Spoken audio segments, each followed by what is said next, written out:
like a Hellcat.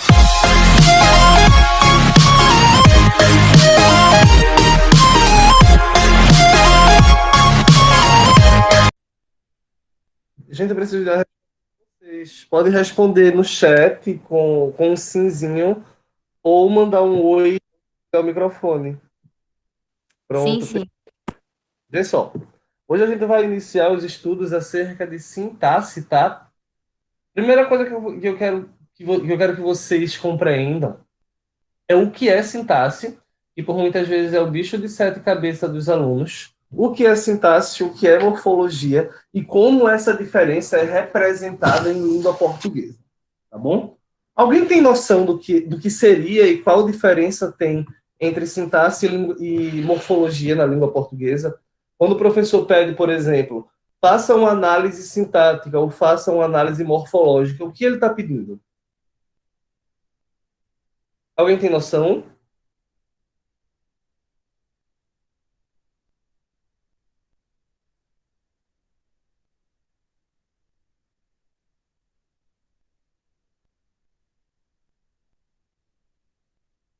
Sim ou não?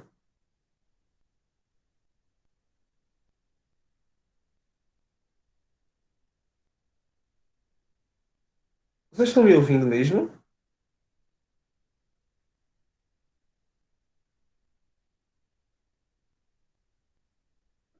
O áudio aqui tá funcionando normalmente. É porque eu não consigo ver só, gente. Vou mandar a real. Se vocês não respondem nem sim nem não, eu não sei se vocês estão com dúvida, se vocês sabem, se vocês não sabem. Se vocês preferirem, eu sigo dando a aula todinha direto sem problema, o assunto todo. Mas eu prefiro com a interação de vocês, tá? Entendi, Madu. Vê só, vamos tentar continuar.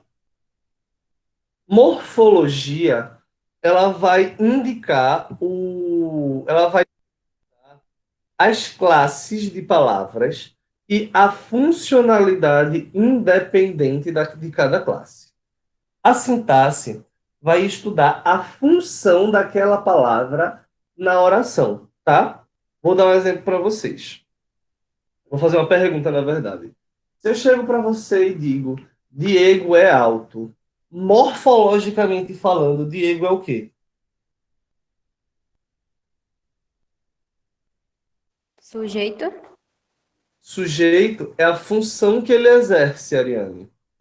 Vê só. Por que, vamos pegar a tua resposta. Por que Diego é sujeito? Ai, eu não sei não. Pode responder o que vier na sua cabeça. Por que você acha que Diego é sujeito?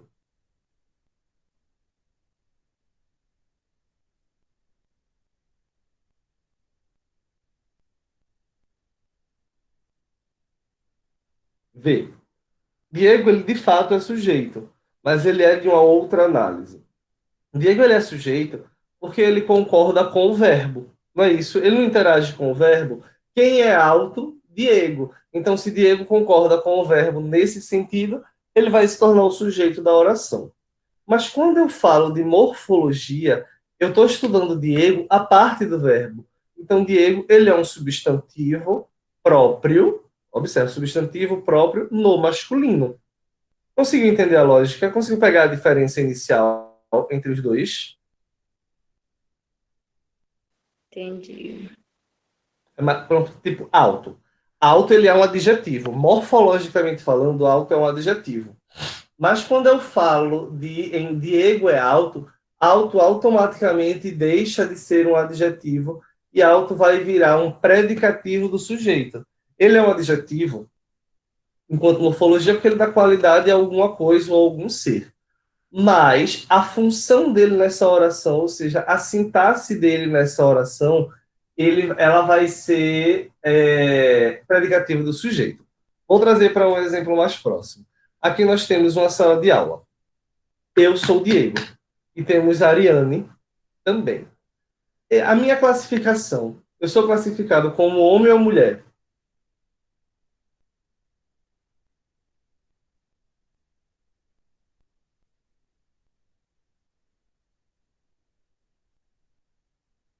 Diego, eu que estou falando com vocês. Vamos entender que a língua portuguesa somos nós aqui nessa sala de aula virtual, tá? Eu, Diego. A minha classificação é masculina ou feminina?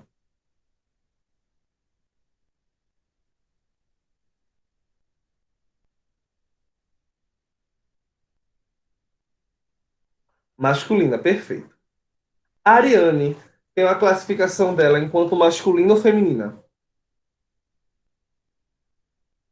Feminina, perfeito. Temos aqui na sala também João Pedro. João Pedro é classificado como masculino ou feminino? Masculino. Então, observa que nós temos aqui, cada um de nós, temos uma classificação independente. Temos Juliana com uma classificação feminina, Ariane como feminina, Heitor masculino, João Pedro masculino, e assim por diante. Mas, independente dessa classificação, nós temos uma função, certo?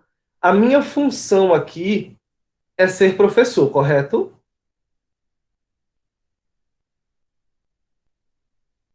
Eu sou classificado como masculino, mas eu exerço a função de professor. João Pedro também não é classificado como masculino, feito a gente viu agora, mas ele não exerce a função de professor, embora seja masculino. Ele exerce a função de aluno. Ou seja, a classificação ela é independente. Enquanto eu considero a classificação enquanto dependente, a função ela é completamente dependente do contexto social, do contexto apresentado. Eu agora sou professor, mas se eu sair daqui e for assistir aula na faculdade, eu vou continuar sendo classificado como homem, só que agora a minha função vai ser aluno e não mais professor, por causa da organização da frase. Vou dar um exemplo mais claro para vocês. Diego é alto. Diego exerce função de sujeito, né? Ele é um substantivo próprio e é sujeito. Correto até aí? Mas se eu digo para você, Juliana entregou a Diego. Diego deixou de ser um substantivo próprio?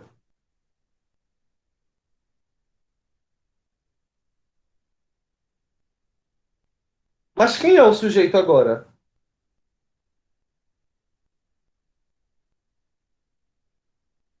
Juliana. Ou seja, a minha função mudou. Diego, ele continua sendo classificado morfologicamente enquanto substantivo próprio, mas agora ele vai ser objeto da oração, ele vai ser o complemento. Se eu inverter a frase e dizer Diego entregou a Juliana, Diego vai voltar a ser sujeito, e agora Juliana que vai virar objeto. A classificação dos dois continua a mesma. Diego é substantivo próprio masculino, Juliana é substantivo próprio feminino. Mas a função deles na oração é outra. Conseguiu entender a diferença de sintaxe e morfologia?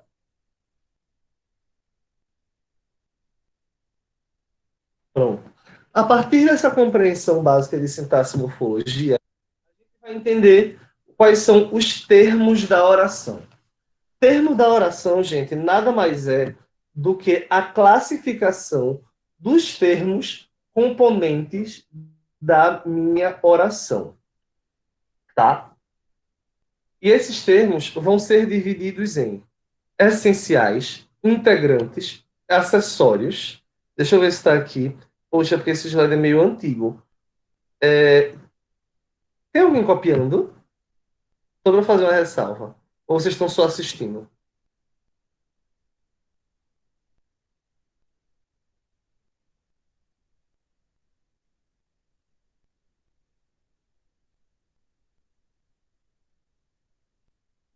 Eu fiz uma pergunta. Copiando. Pronto, Júlio. Vê só. Se tu está copiando, aí na tela, tá vendo que aí tem termo acessório? Tu vai fazer uma observação, puxar uma setinha, aposto e vocativo, e vai colocar também como independente, tá? Que além de acessório, eles são termos independentes da oração. Por isso que eles estão lá no final. Vê. O primeiro termo são os termos essenciais. Dá para ser essenciais, não essências. São os termos essenciais da oração. Para vocês, o que é alguma coisa essencial?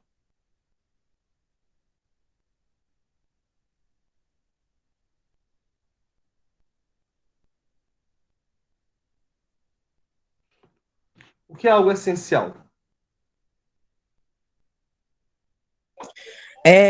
Para. Peraí. Para. João, manda a Eric calar a boca, dizer que foi eu que mandei. Tá bom. É, que serve para alguma coisa. Não, servir para alguma coisa, todas servem. Algo essencial, João, é o que não dá para viver sem, tá? Tá bom. Essencial, você não vive sem comida. Então, comida é essencial para a sua vida, para a sua existência. É essencial que você durma todos os dias, senão você vai morrer de cansaço, vai ter uma estafa. Ou seja, algo essencial é algo que não pode faltar, tá? E quando a gente fala disso, a gente está trabalhando em cima de termos oracionais. Não existe, e eu vou dizer para vocês de uma forma muito clara, não existe oração. Lembrando que a gente estuda na sintaxe os termos da oração, tá? Não existe na oração, em momento algum, sem, calma, vou reformular. Não existe em nenhuma oração a ausência de sujeito ou predicado. Tá certo? Sujeito e predicado são os termos essenciais da oração. Tem esse nome justamente porque a oração nunca vai ser formada sem eles.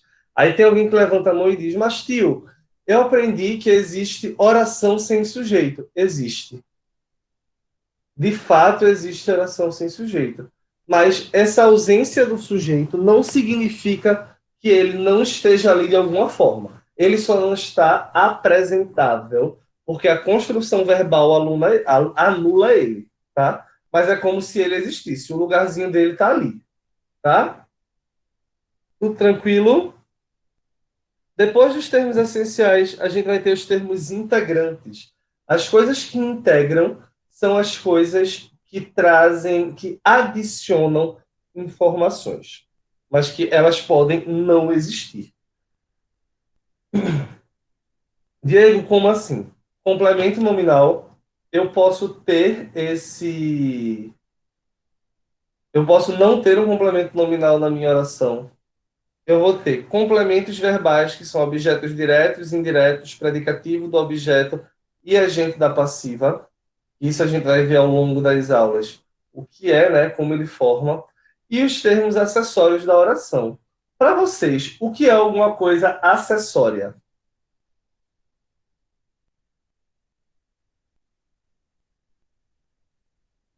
O que é algo acessório para vocês?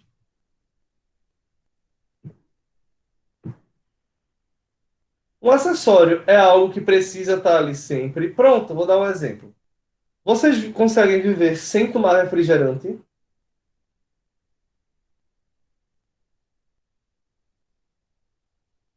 Sim. Mas você consegue viver sem tomar água? Não. Então, quem é essencial e quem é acessório? Refrigerante ou água?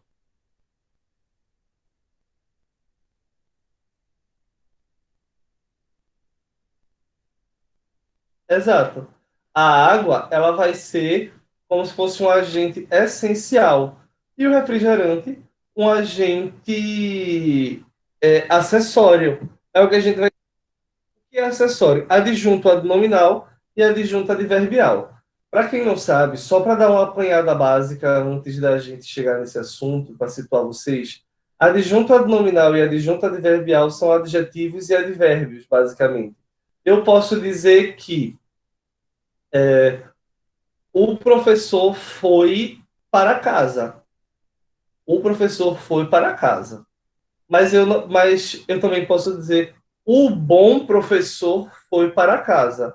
Mas eu posso, se eu tirar ou colocar esse bom, né, que é esse adjetivo, esse adjunto de nominal, vai fazer uma grande diferença na minha oração? Sim ou não?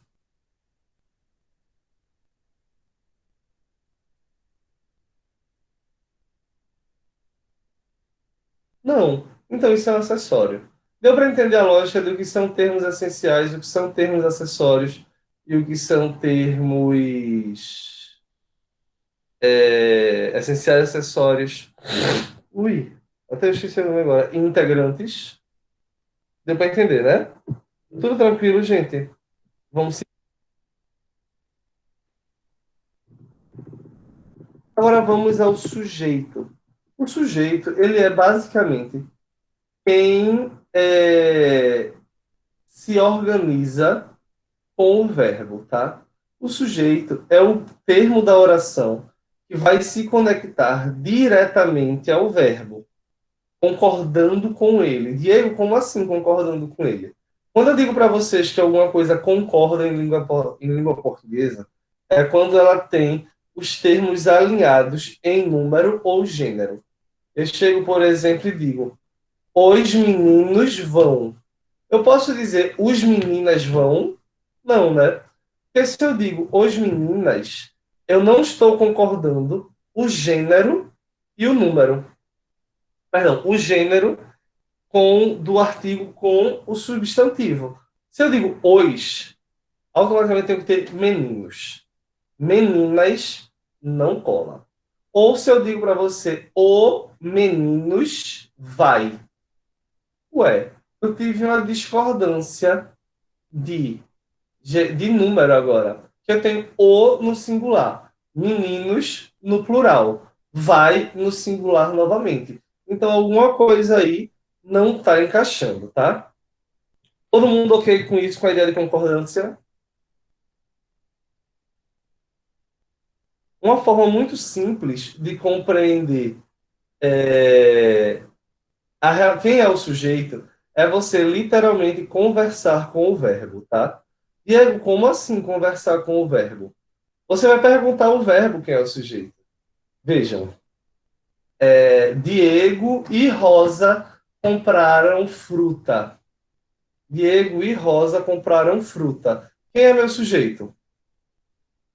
Aí você para assim e pergunta: quem foi comprar fruta? Diego e Rosa. Mas, Diego, eu posso ter dois elementos no sujeito? Pode. E eu vou explicar isso daqui a pouco, como isso se transforma, tá?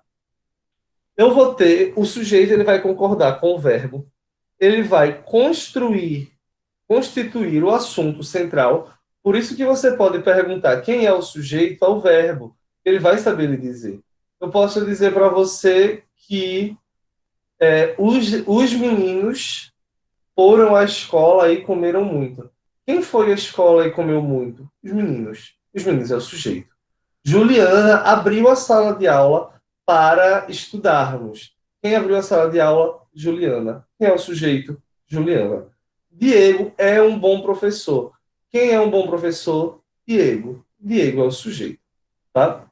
Vale lembrar que o sujeito ele pode ser substituído diretamente por uma coisinha chamada pronome, tá? O pronome pessoal do caso reto.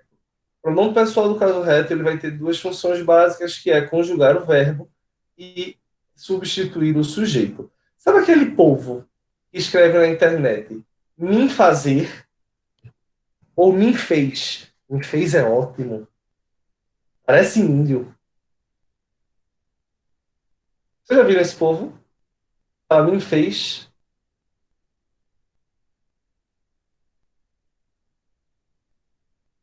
Me fez tá certo ou errado?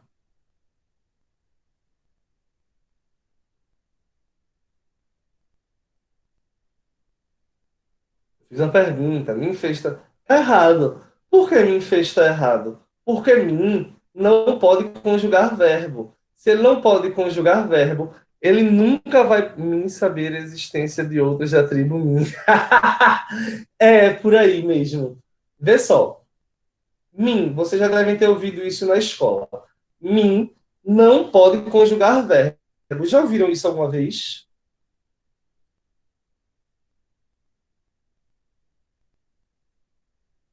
Mim não pode conjugar verbo. Se mim não pode conjugar verbo, mim não tem como ser sujeito.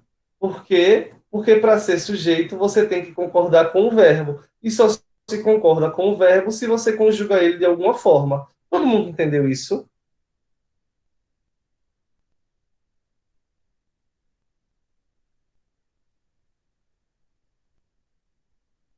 Ou seja, eu faço isso. Quem é o sujeito? Eu. Por que eu? Porque quem é que faz isso? Eu. Conseguiram pegar a lógica?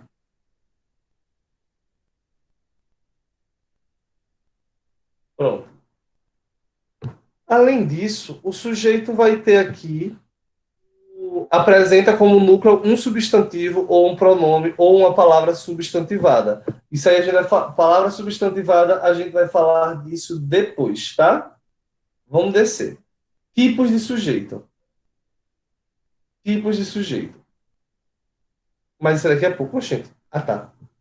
Predicado. O que é predicado? Eu vou falar para vocês de uma forma muito clara, muito objetiva e que vocês nunca mais vão esquecer. Só me respondam com um simzinho aqui no chat. Todo mundo entendeu o que é sujeito?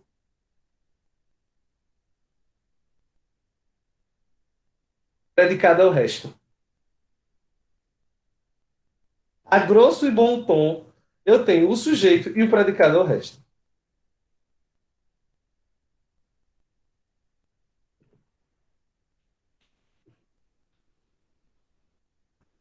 Todo mundo entendeu?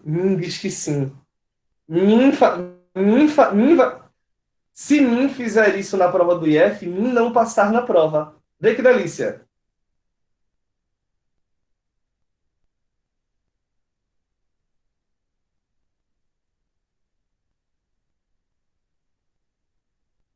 Predicado é o resto. Agora vamos a tipo de sujeito, tá? O que eu vou ter como tipo de sujeito? Sujeito simples, ele apresenta apenas um núcleo. Diego, como assim? Sujeito simples, ele vai apresentar apenas um núcleo.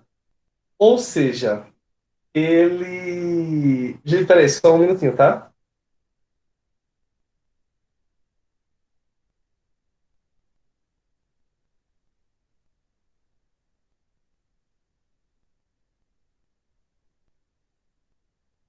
Só um minuto.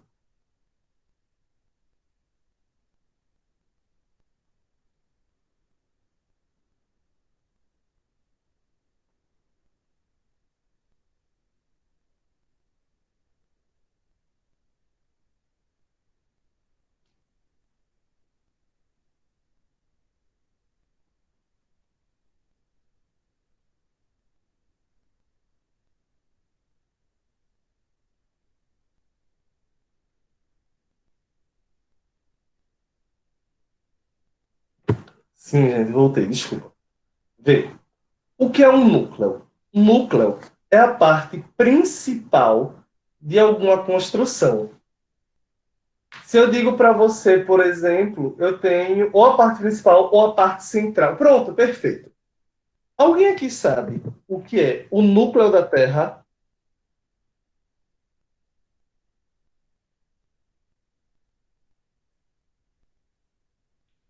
O núcleo da Terra não é a parte central da Terra, onde tudo ali gira ao redor dela, não é isso?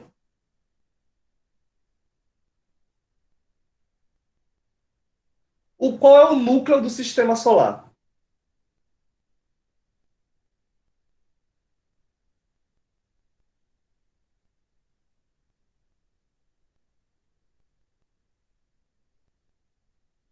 O Sol. E o que é que acontece entre qual é a relação do Sol com os outros planetas, Emily?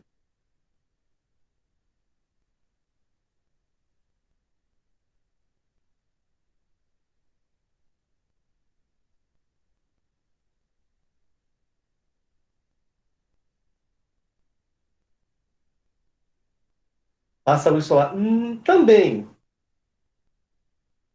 O Sol, todos os planetas não giram ao redor do Sol.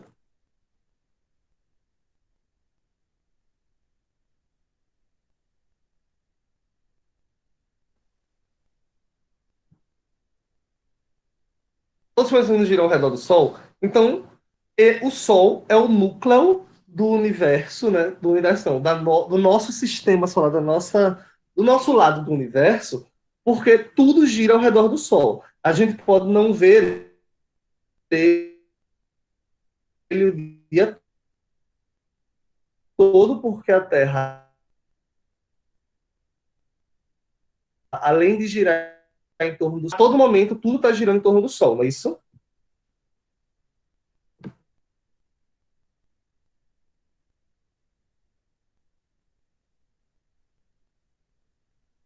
A mesma coisa, gente, tá? Isso. Os outros, meu avô brigou com os. Quem é o sujeito dessa oração? De, Oi, de, eu. tu caiu. Parando a parte da explicação de que a Terra gira em torno do Sol, mas gira em torno dela mesma. Ah, tá. É porque aqui deu uma travadinha bem gostosa. Perdão. Vê, tudo ok. Todo mundo entendeu que a Terra gira em torno de si mesma, não é isso? E em torno do Sol. Mas, Diego, o que isso tem a ver com língua portuguesa?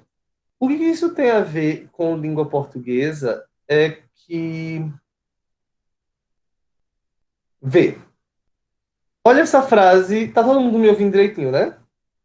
Agora?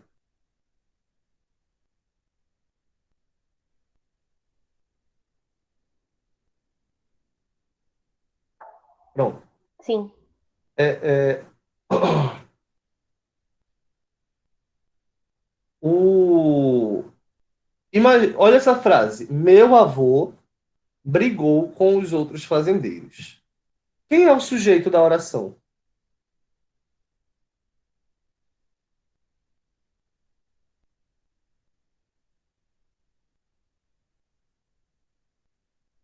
Quem é o sujeito da oração? Meu avô. Isso, perfeito, Júlio. Observe que o sujeito não é só avô. O sujeito é meu avô. Mas quem é o núcleo do sujeito? Observa que eu tenho dois termos aí, não é isso? Eu tenho meu e tenho avô. Meu não está girando em torno de avô. Então, avô é o núcleo do sujeito. Se eu disser, por exemplo, o grande professor de português é alto, quem é o meu sujeito?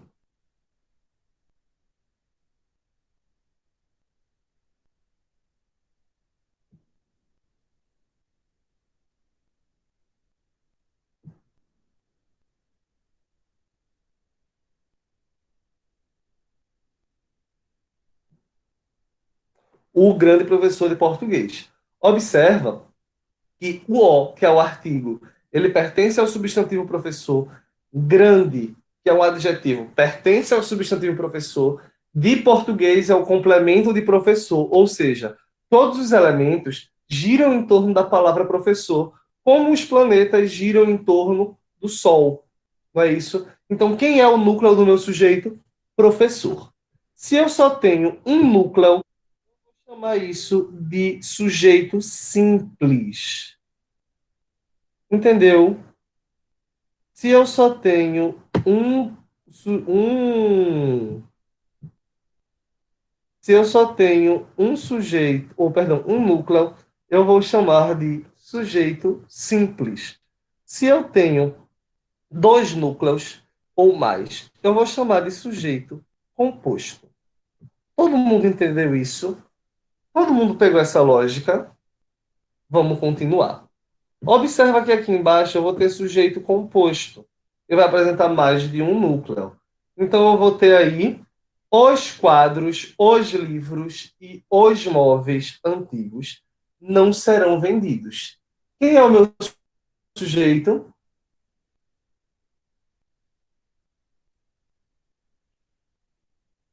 Os quadros, os livros e os móveis.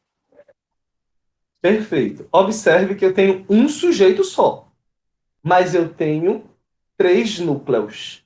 Então, Eu vou ter sujeito simples ou sujeito composto? Sujeito composto. Eu vou ter como núcleo quadros, eu vou ter como núcleo livros e vou ter como núcleo móveis.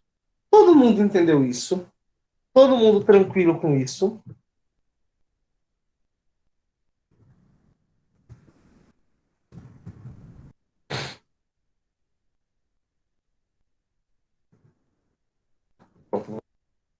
Eu tenho sujeito oculto, que eu posso chamar também de sujeito desinicial ou sujeito elíptico. Pergunta para vocês. Se eu digo, por exemplo, estudamos muito ao longo do ano, quem é o meu sujeito?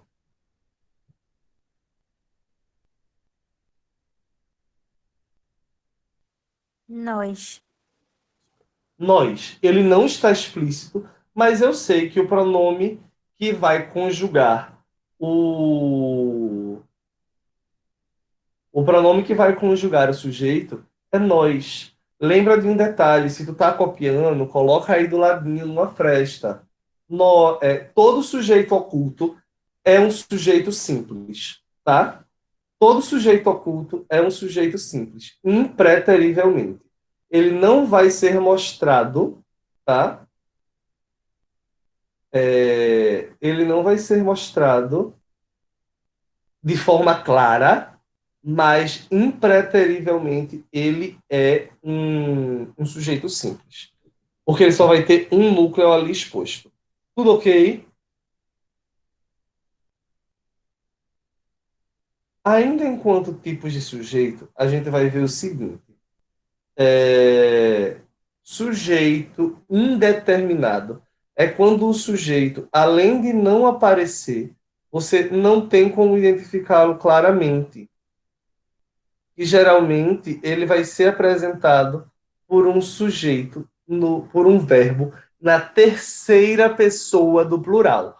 Se eu digo para vocês, por exemplo, comeram o queijo, quem comeu o queijo?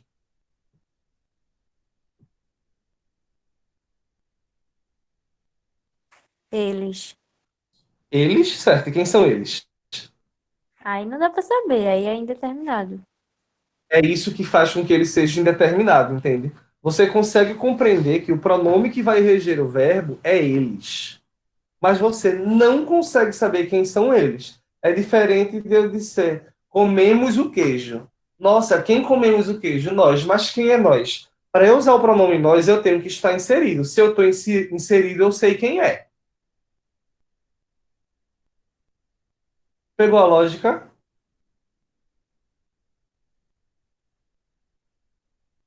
Ou quando eu digo assim, vende-se esta casa. Quem vende-se esta casa? Ui, tá ouvindo agora?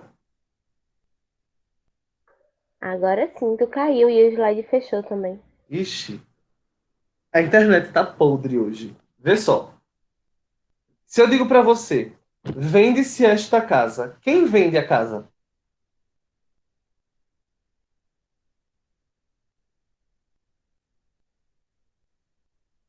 Não sabemos. Não tem como saber quem vende a casa. Simplesmente porque só tem vende-se esta casa. Você sabe que tem alguém vendendo, mas você não sabe quem é que está vendendo. Ou seja, vende-se esta casa, vai ter sujeito indeterminado, porque eu vou ter aí essa partícula se, depois da.